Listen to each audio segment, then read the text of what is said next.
মিয়ানমারের আরাকান রাজ্য একসময় ঐতিহাসিকভাবে ছিল বাংলাদেশের অংশ। চট্টগ্রাম, রাঙামাটি সহ পার্বত্য এলাকাগুলো ছিল এই আরাকানের অংশ। কিন্তু সময়ের বিবর্তনে মাত্র একটি ভুলের কারণে হাতছাড়া হয় প্রাকৃতিক সম্পদে ভরপুর ওই আরাকান, যার মাটির নিচে রয়েছে প্রচুর প্রাকৃতিক সম্পদ।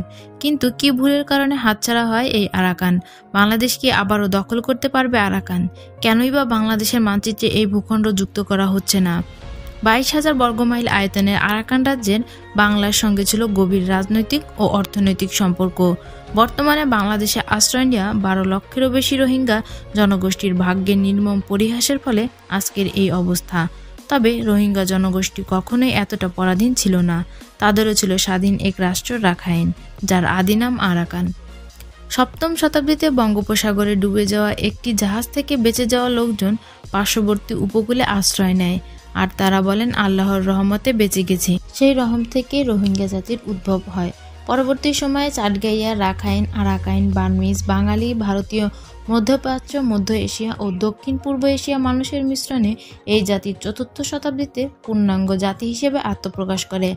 আজকে নির্যাতিত আরাকান মুসলমানদের রয়েছে গৌরবময় অতীত। 1824 সালে ইস্ট ইন্ডিয়া কোম্পানি বার্মা দখল করে। এরপর দীর্ঘ 100 বছর পর্যন্ত আরাকানিরা অনেকটাই স্বস্তিতে ছিল। কিন্তু খনিজ সম্পত্তি কাল হয়ে দাঁড়ায় আরাকান অঞ্চলের জন্য। এখানে পেট্রোল, কয়লা ও তেল সহ বিভিন্ন খনিজ সম্পদ বিশাল ভাণ্ডার রয়েছে।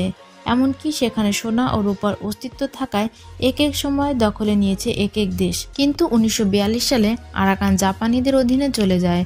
অবশেষে 1945 সালে আবার ব্রিটিশরা আরাকান দখল করে। এরপর 1947 সালে ভারত পাকিস্তান ভাগ করার সময় রাখাইন নেতারা জনাব মোহাম্মদ আলী জিন্নাহকে রাখাইন পূর্ব পাকিস্তানের সাথে যুক্ত করার অনুরোধ করেন। কিন্তু জিন্নার উদাসীনতার কারণে তা আর সম্ভব হয়নি।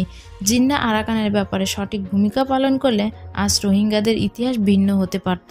ব্রিটিশ ঔপনিবেশিক আমলে আরাকান মিয়ানমার থেকে আলাদা হতে চেয়েছিল, কেননা ঐতিহাসিকভাবে আরাকান মিয়ানমারের মূল ভূখণ্ডের অংশই ছিল না।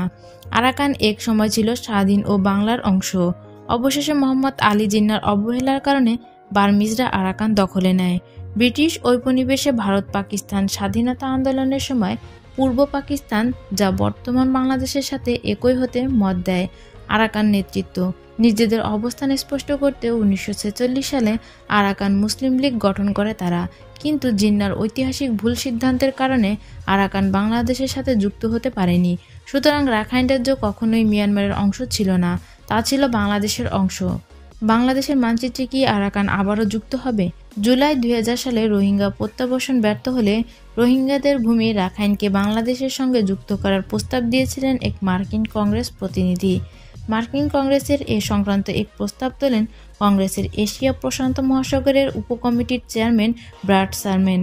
কিন্তু তখন বাংলাদেশের সরকার বলেছিল 1,47,000 বর্গ কিলোমিটার আয়তন নিয়েই আমরা খুশি।